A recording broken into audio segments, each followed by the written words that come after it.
Shukran.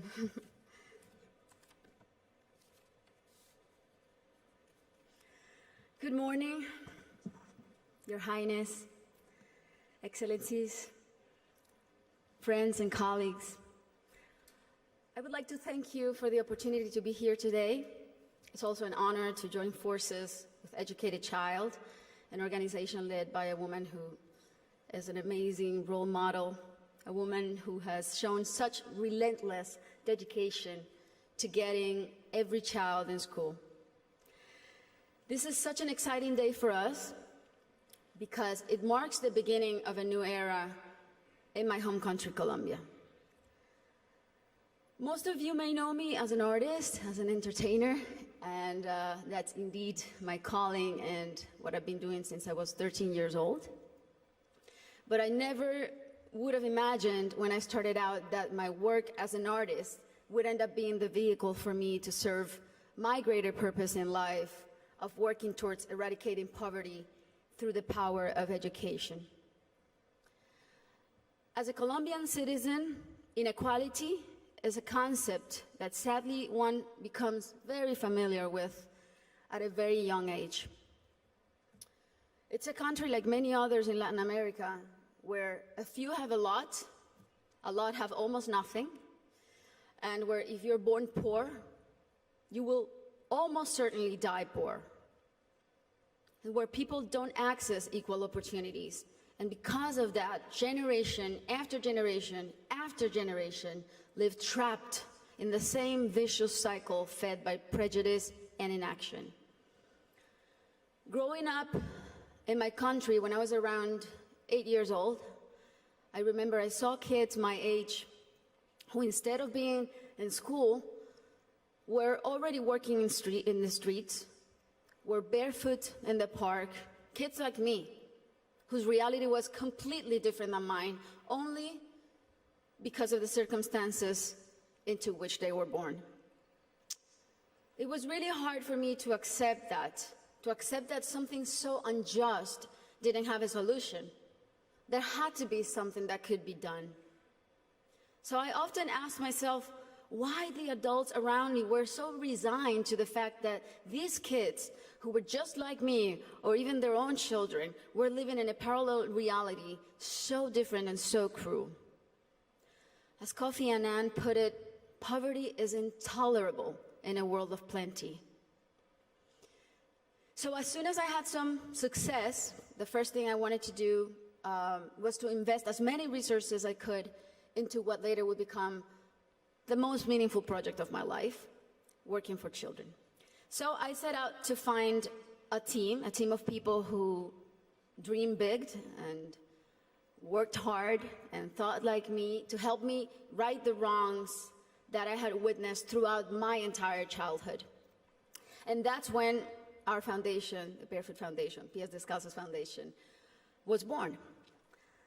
I knew, and I was only 18 years old then, but I knew that I wanted to focus on children and improving their lives, but I didn't know where to start.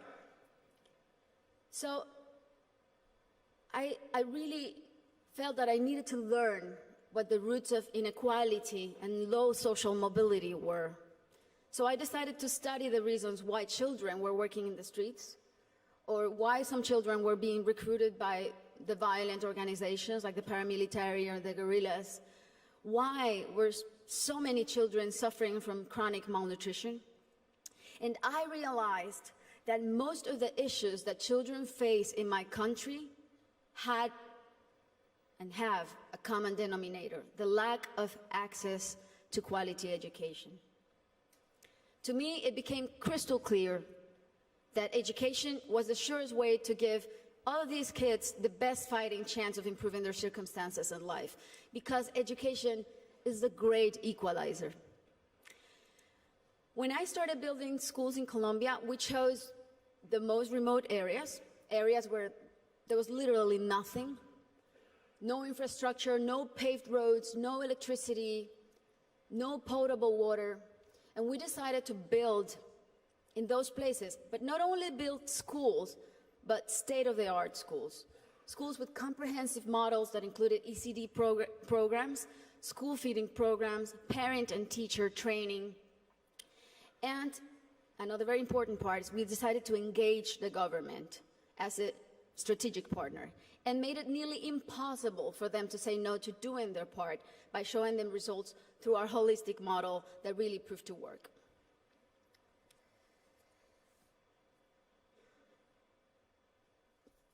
We noticed that as soon as a school is built in those places, everything is transformed. The improvements to the infrastructure were jaw-dropping. Electricity, potable water were made available, made accessible. Roads were paved. Malnutrition plummeted. But the best part of all is the academic results. The kids really responded academically. And now those kids who could have been recruited by the guerrillas or paramilitaries, or that could have had a completely different outcomes for their lives, they're now on their way to the university and thriving in their communities. Some of them are athletes, some of them are professionals.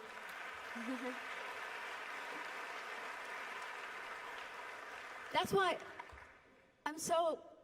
it really is a thrill to work for education. That's why I'm so passionate about it, because I've really seen results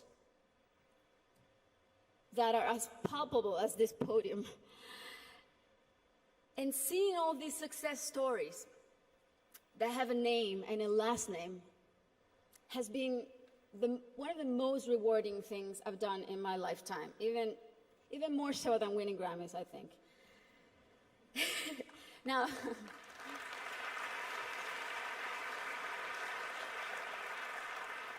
Now, that said, our work is far from being done. Many developing countries are still rife with inequality and internal conflict, and there are a lot of kids who still need to be reached.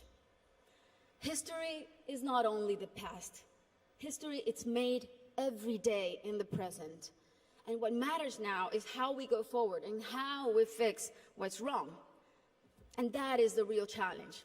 This is the goal of the SDGs and what people like Her Highness and myself and so many more of you who are adamant about achieving are here for.